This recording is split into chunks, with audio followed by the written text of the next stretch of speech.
Assalamualaikum, kanalımın yaxşımı. Ben sizlerge bugün yeni bir xil kiralığımızı tazalaş usulunu yapmaktayım.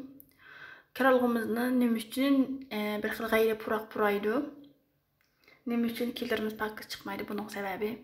Birincisi biz kiyim yuğan çağda kiyimi toxtağandan keyin kiyimlerini alımız.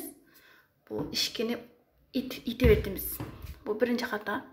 Çünkü bunun için nem qalsa bo'lmaydi. Çoxum kiyimni yuvib bo'lgandan keyin kiyimni elbetib bu ishkini butunlay uch holatga qo'yib quritamiz.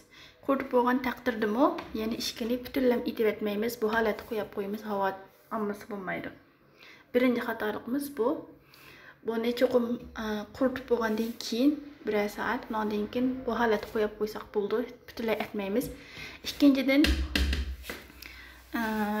biz İçini tazlaşını dep bergendim qaysı günü daha yolladım. 2 gün oldu herhalde. İçini ben degендek şu halatda tazalaysizlar. Bu yerda bayatdan kiyim yuğandım. Bitti qilib qaptı. Onu elbet geçtiraylı. İçini ben etip dep bergen suyuqlar bilan tazalasanlar buldum. Üç tarafga töküp yeni birge bu arlıqlarını gördüңlar. Bu arlıqlar hül qilib qoladi ya da bundan sariq holat qilib qoldi. Bularni aqachiq suda yoki almachiq suvi sar qandaq achchiq suvni üzüm achchiq suvi bo'lsin bo'ldi. Latimizga quyib turib butunlay etib quritib etishimiz lozim. Bu holatda bo'ldi. Bo'lmasa bu yer kirlarmi yig'ilib mashinamizning ichi bir xil g'ayri puraq bo'lib qoldi. Yeni birga eng muhim nuqtalardan birisi bizning yanjoqlarimizda qilib qolgan narsalar yoki unutib mashinaga silib etgandan keyin u narsalarni qandoq topamiz? Buni biz cho'qim tozalashimiz kerak. Mana bu alt qismini bu yerdan ochsizlar. Ba'zilarning topib bo'ldi yoki keyinda buni echib, buni bu tarafga to'lg'ash orqali ochsizlar. Osonlar bu yerdan cho'qim cho'ngroq bir narsa qo'yinglar yoki bu yerni ostini tozalayman desanglar, bu holatga qo'yib qo'ysanglar bo'ldi.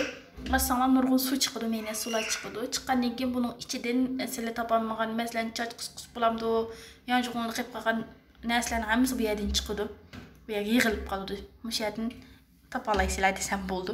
Buning ichida bir qachish mashinasi ichiga to'g'rinim bor. Buni tozalasanglar bo'ladi. Buni tozalasanglar yenilam mashinalarning ichi g'ayri puraqdan aylanmaydi. Ondan keyin bu yerni tozalamay qo'yib qo'ysanglar, uzun muddat turaversa bu yerdagi suv yig'ilib, kiyim yuvish mashinanglar yana kiralg'ini buzib qoldi. Yana bir nuqta bu yerni tozalash. Buni bu yerni ostiga bezish orqali buni olamiz. Olgandan keyin bu sopun qutimizni pakiz yuvib, tozalab, quruqlatlar bilan etib tozalaymiz. Tozalab bo'lgandan keyin bu ichki qismini ko'ringlar, qunaymi? Bu qismni pakiz tozalaymiz.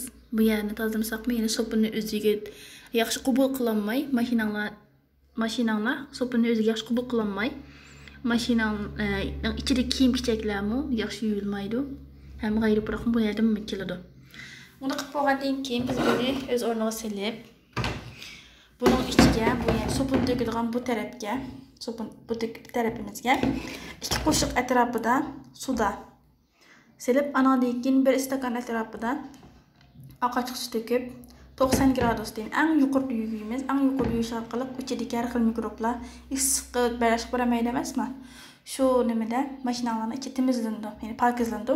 Bu yerga 1 stakan oqachiq suv 2 qoshiq suda silib 90 gradusda mang'utsanglar, mashinalarning ichi g'ayri puraqmi yo'qaydi, ham pokizlandi. Cho'qim faqat bundan qilish emas, ost tarafga qarashinglar kerak. Ostida yig'ilib qolgan suvlarni chiqarib etmasanglar bo'lmaydi.